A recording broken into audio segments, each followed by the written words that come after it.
సచివాలయ పరిధిలో ఉన్న మహిళలందరూ కూడా ఇక్కడికి విచ్చేయడం జరిగింది. గతంలో చంద్రబాబు నాయుడు 14 ఏళ్లలో చేయింది జగనన్న ఈరోజు 5 ఏళ్లలో చేసి చూపించాడు.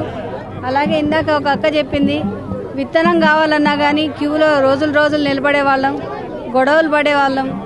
ఆ కష్టమేం లేకుండా ఈరోజు ఆర్బీకే సెంటర్కి విత్తనం కావాలంటే వాలంటీర్ ద్వారానే జరిగిపోతా ఉన్నాయి. విత్తనాలు కూడా నేరుగా ఆర్బీకే సెంటర్ నుంచి తెచ్చుకునే విధంగా ఉన్నాయి. మరి ఇవన్నీ కూడా ఉపయోగకరంగా జగనన్న చేశాడు. సచివాలయంలోనే సగం పనులు అయిపోతా ఉన్నాయి. మరి నవరత్నాల ద్వారా మహిళా మనలందరినీ ఆరుకున్నారు కాబట్టి మేము జగనన్న వెంటే ఉంటామని చెప్పి మహిళలంతా కూడా ముక్త కంఠంతో చెప్పడం చాలా సంతోషంగా ఉంది. మొదటి రోజు మొదటి సచివాలయంలో ప్రతి మహిళ కూడా సంతోషాన్ని వ్యక్తం చేసింది.